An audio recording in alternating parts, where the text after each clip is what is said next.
তুমি না তওবা করেছিলে? তুমি না শুধুমাত্র আল্লাহর জন্য সবকিছু ছেড়ে দিয়েছিলে? বুঝতে পেরেছিলে কোথায় তোমার আসল ঠিকানা? ভুলে গেছ? আবার কোন পাপ তোমায় গ্রাস করে নিল?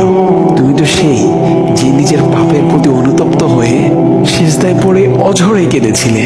তাহলে আবার কেন দুনিয়ার ধোকায় পড়ে গেলে? কেন ভুলে গেলে কোথায় তোমার আসল গন্তব্য?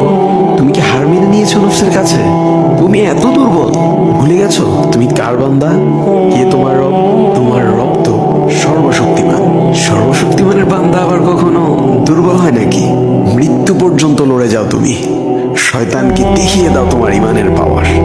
শয়তানের ধোকায় পড়ে অনেক পাপ করে ফেলেছো, তাই নিরাশ হয়ে গেছো তুমি, তাই না? তুমি কি জানো না তোমার রব কতটা মহান? তিনি তো তোমাকে ক্ষমা করার জন্য অপেক্ষা করছেন। তাই ফিরে আসো সেই রবের দুয়ারে, যার দুয়ার কখনো বন্ধ হয় না।